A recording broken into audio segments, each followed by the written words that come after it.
हेमंत बिस्वा शर्मा को रोकना चाहते हैं तो आप बदरुद्दीन अजमल साहब की आईडीएफ का साथ लीजिए। कांग्रेस को वोट देंगे तो बीजेपी को फायदा होगा। पार्लियामेंट के इलेक्शन में आपने कांग्रेस को वोट दिया, क्या ये लोग मोदी को रोक सके? नहीं रोक सके। अगर अजमल साहब कामयाब होते तो पार्लियामेंट में लड़ते, इस एविक्शन के खिलाफ लड़ते। हजारों परिवारों को यही धुबरी से उनके घर से निकालकर उनको फेंक दिया गया। बताइए, क्या रकीबुल कुछ बोल सकता है पार्लियामेंट में? जब आपके घर को लूटा जा रहा था, बुलडोजर लगाया जा रहा था, जब हमारी माँ और बच्चे परेशान थे, तो रकीबुल पार्लियामेंट में बोलते हैं कि कैरम बोर्ड सिखाओ। कैरम बोर्ड सिखाने से किसी का घर बचेगा? बताओ आप। रकीबुल नहीं बोलते मोदी के खिलाफ, वो डरते हैं मोदी से। और अगर कोई मोदी से नहीं डरता तो उसका नाम असदुद्दीन ओवैसी से। तो 9 तारीख के दिन आपको पूरे आसाम का गेम बदल देना है इंशाअल्लाह। नौजवानों, आप साथ देंगे हमारा? आप ताला चाबी पर बटन दबाएंगे? नौजवानों, आपकी जिम्मेदारी है कि आप बुजुर्गों को अपनी माँ और बहनों को ले जाकर वोट डालवाइए। और यहाँ से हमारे नजरुल भाई को तीसरी मर्तबा उनको यहाँ पर एमएलए बनाइए, ताकि ये जब आसाम के असेंबली में जाएगा तो तुम्हारी आवाज में बोलेगा, बेखौफ होकर लड़ेगा।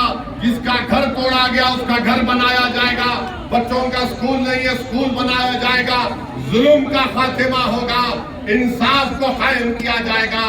आप अपने वोट का सही इस्तेमाल करिए। ये जो सामने जुबली का फुल बॉडी ब्रिज बन रहा है, ये अजमल साहब ने उसको मंजूर करवाया था।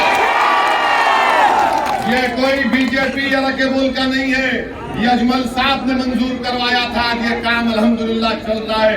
रिवर पोर्ट अगर बना तो उसमें अजमल साहब ने नुमाइंदगी करके उसको बनाया था। रेलवे ट्रैक की डबलिंग हुई तो अजमल साहब की नुमाइंदगी पर हुआ। हॉस्पिटल बनाया गया तो मौलाना बदरुद्दीन अजमल साहब की नुमाइंदगी पर, उनकी कोशिशों और मेहनतों से बनाया गया।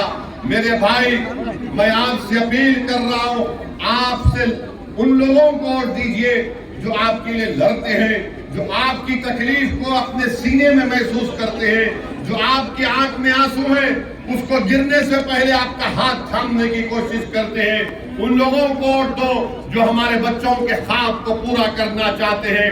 उनका साथ मत दो जो जुल्म करते हैं। उनको वोट मत दो जो हमारे घर को तोड़ते हैं। तुम उनको वोट मत दो जो जबान नहीं खोलते। तुम उनका साथ मत दो जो तुमको तबाह ताराज करना चाहते हैं। तुम उस पार्टी को वोट मत दो जो तुम्हारी सियासी आवाज को खत्म करना चाहते हैं। मैं उतनी दूर से अगर आया हूँ तो तुम्हारे सामने भीख मांग रहा हूँ, अपने लिए नहीं, आने वाले इन बच्चों के मुस्तकबिल के लिए, कि खुदारा आप अपना एक एक वोट 9 तारीख को ताला चाबी पर लगाइए और अपनी पार्टी को मजबूत करिए। अगर अजमल साहब के 29 एमएलए जीत जाएंगे इंशाअल्लाह ताला, कोई सरकार नहीं बना पाएगा, सबको आना पड़ेगा आपके पास। जो लोग मुस्लिम अक़लियत को मियाँ बोलते हैं, आप अजमल साहब को वोट दो, उसका जवाब एक ही है जो हमको बदनाम कर रहे हैं, उठाकर बांग्लादेश में किसी को भेज देते हैं, किसी को वहां भेज देते हैं। और हम यहाँ पर आसाम के हेमंत बिस्वा शर्मा साहब सीएम से कहना चाहते हैं, आप कितना तोड़ेंगे हड्डी हमारा? बताओ।